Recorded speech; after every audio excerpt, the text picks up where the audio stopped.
If you have not subscribed, please click the like button, share and subscribe. It's free.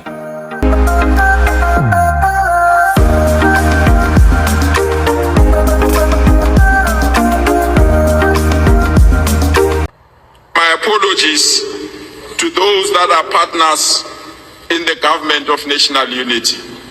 Comrade President, there is something that is called the Basic Education Amendment Laws.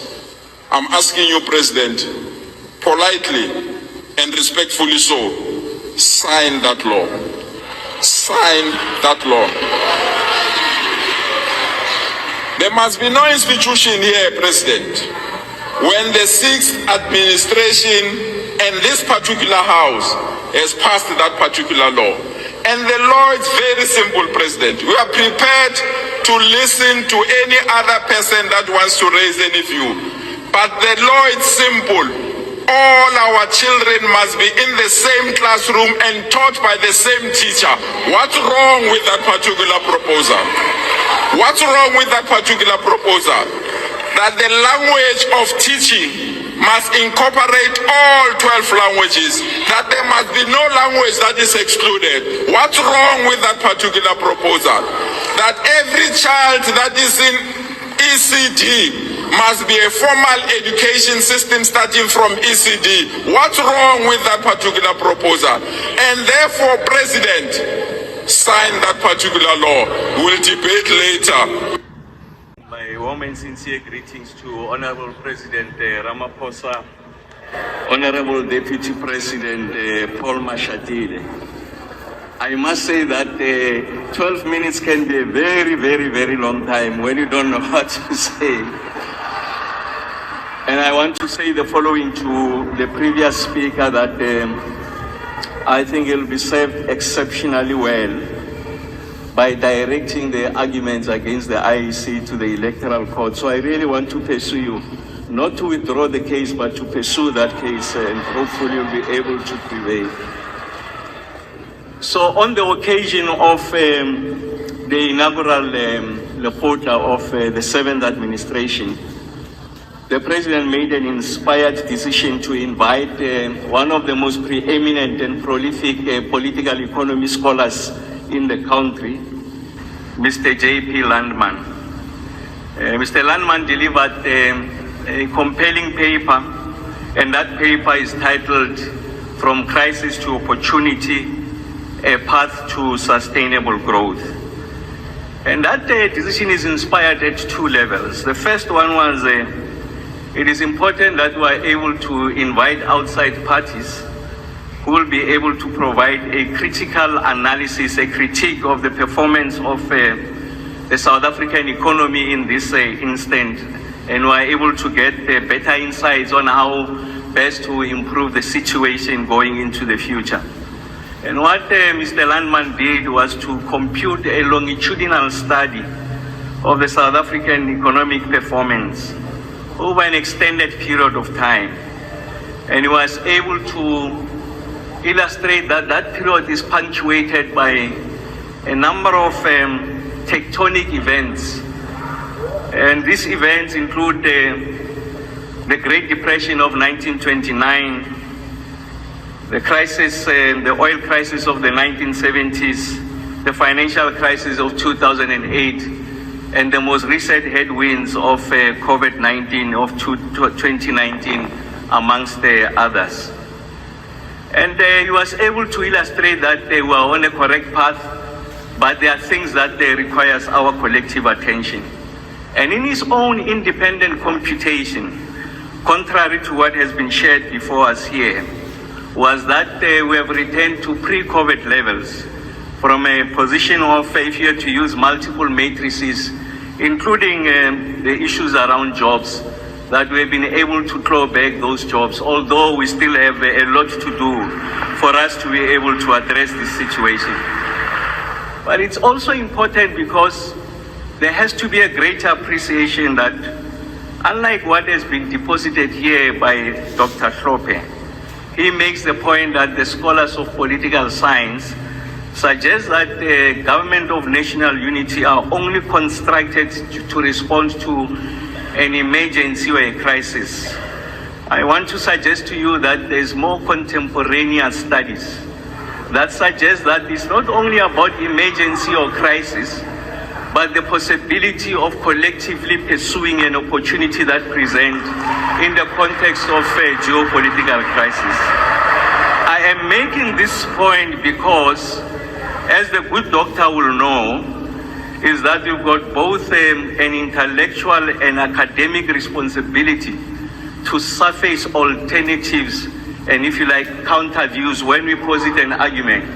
And in fact, what we have done amounts to, if you like, an intellectually and academically incompetent argument. And I'm saying that with the greatest of respect. So it's important that we are able to pull this together. And then the issue of the GNU. I must say that the African National Congress entered into this arrangement and it has not lost its character.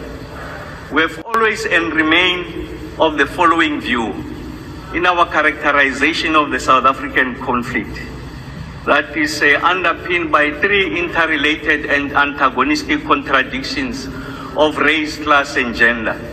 And the resolution of this question gets to be articulated in the most substantive fashion in the crisp apex priorities of this seventh administration. And I want to say to Honorable Maimane that we are not all over the place. We simply identify the three priorities. I'll unpack those. As I confront what I refer to the Malema oxymoron. What do I mean by the Malema oxymoron? So, it is acceptable for the EFF to enter into an arrangement with the DA and other parties to displace the ANC in Tshwane, Ekurhuleni, and Johannesburg. But when we do that, we get to be labeled. The oxymoron goes further. He makes the following point. He says that this is a sellout arrangement. And essentially what President Matamela Ramaphosa delivered yesterday was authored by the Oppenheimers.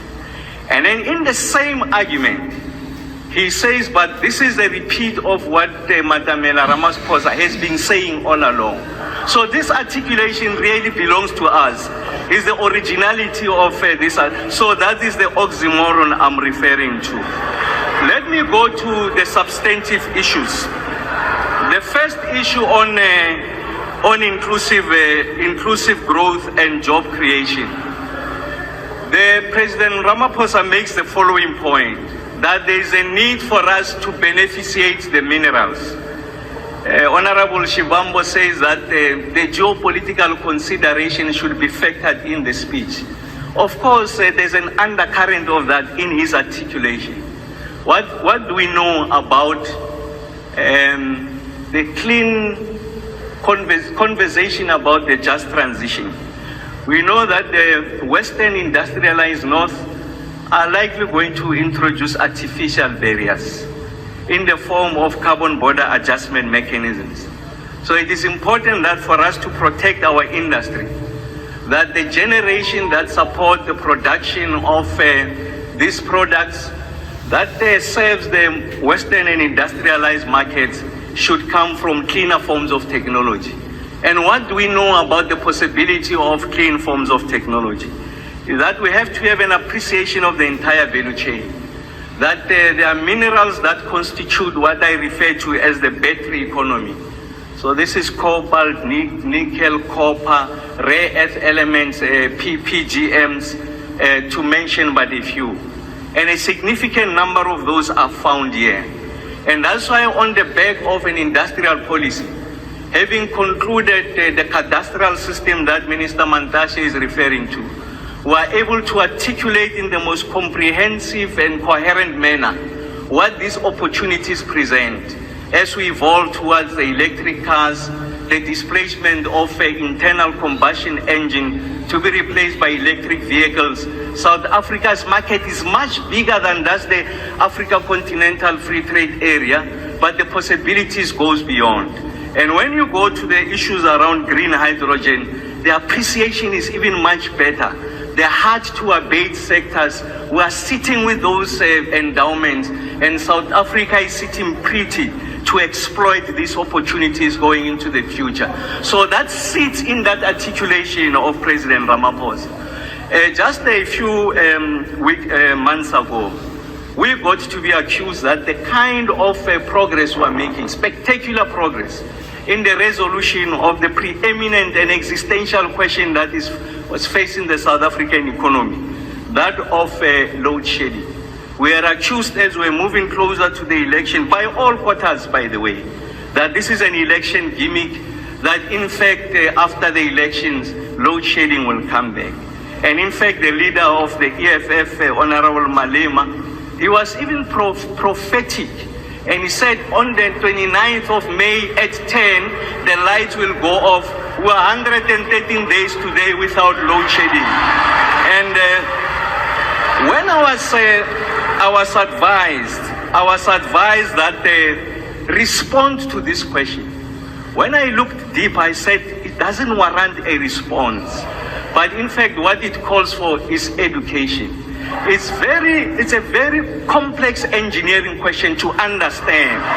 And I'm going to give myself time to be able to educate you so that there's a greater level of appreciation. But we also, on the issues of reducing poverty and tackling high cost of living, President Ramaphosa makes the point about expanding the flow of the social wage. When I'm talking about the social wage, I'm not only talking about transfers. The 340 SRD grant is the threshold of water and electricity that we give to the poor. And the zero rating, the expansion of the zero VAT rating of the basket of food. President Ramaphosa refers to that in his articulation. Surely, someone who defends and expands the social wage can't be a sellout.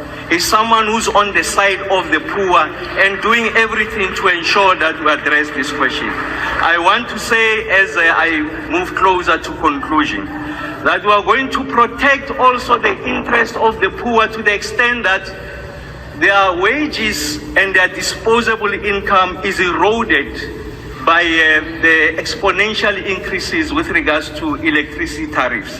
And it is at this point that we are going to super exploit our renewable endowments in the form of the sun and the wind speeds that are found in the Cape provinces. And in this way, we are able to green faster, cheaper, more affordable, and we are able to achieve universal access as we continue the agenda of reindustrializing the South African economy, as we articulate a comprehensive economic growth policy undergirded by an industrial policy and an energy policy, and will be coming out to articulate the integrated energy plan going into the country. And the last one is around building a capable, ethical, and developmental state. The turnaround, as an example, that we are seeing in ESCOM, is not an act of miracle.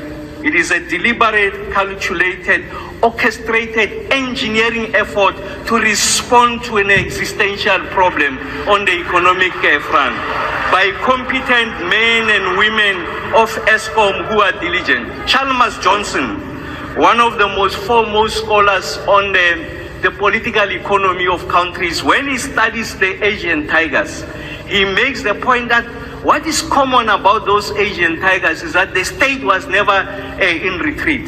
The state led the developmental agenda and was able to aggregate all of society, including business, behind a common agenda. The second one he makes is a concentration of pockets of excellence, what we call SOEs, and that those are the major drivers. We're able to push back state capture at ESCOM, and that's why the lights are on. It's because of the honest men and women. But that's not only restricted to the public sector. The private sector also has an obligation, and we can see the decimation, the devastation that has been visited on VBS. The poor who have spent all of their savings with the intention of retiring happy, their lives were destroyed by the greedy, and those who don't have the interests of the poor at heart. As I conclude this, I want to say the following, drawing from the counsel of President Mandela. He has the following to say: difficulties break some men, but others make others. No axe sharp enough to cut the soul of a man who keeps on trying, one armed with hope that he will rise even in the end. And I'm confident that with this GNU will deliver the results for our people. President Owar Tambo makes the point. On the occasion of the burial of Joe Hlophe, he says the future is bright, the end is glorious, the intervening period is dark and bitter, but finds glory in acts of struggle. The GNU will deliver us. Thank you, Mr. President. Family, let's talk about Banyaza LESUFI. When he disassociates himself from this marriage of GNU, so-called collusion, he has done a lot that is really shocking a lot of people in South Africa, more special organizations, because he is part of the ANC. But what he is doing is just disassociating himself, because he understands this marriage for DA and ANC is not a good marriage and he doesn't value it. He told the president what is right. He has to sign that bill and stop hesitating, because that president, which is Cyril Ramaphosa, is always listening to other people. He gives an ear to listen, but to what has to help the black majority in South Africa, he doesn't want to listen. So Banyaza LESUFI confronted the president right in parliament and told him right in his face with the vice president, and they frowned their face. You could see from their face that they were shocked. Another one is the Minister of Electricity. When he was trying to defend Cyril Ramaphosa, the frowning when Ramaphosa and VP were defended, there was no frowning in their face. They were smiling, laughing on top of their lungs, because they felt like they were well defended. But look at the 30 years, the poor people are still poor in South Africa, landless, staying in shacks. So this minister, what he was trying to defend, I've heard a lot of people talking about, oh, he had a very good speech because he was attacking Dr. Hlophe and Malema and Musima Imani. Attacking those people, it doesn't make sense. After 30 years, people are still having no jobs. They have no land. They have nothing in South Africa to show that they have a government that cares about them. He came up bragging to 340 rands like it's big money. How can you give somebody 340 rand for once a month and you expect those people to live with 350 when you as a minister cannot live one day with 350? What kind of a minister is this that come and defend something that I really applaud LESUFI for what he has done, because he understands that people are still stagnant in one place and this government is doing nothing. So he cannot second government that is not doing nothing when they should be doing something. It's like one time Malema once said to the president, he is on top but doing nothing. This is what is happening there. People, they stand up from the ANC defending something that it's defenseless. You can't defend when people are poor, they have no job. Family, what do you think about this? Let's comment respectfully, like, share and subscribe. I love you all. Ngithanda ngothando lwalavo ngithi bye, bravo.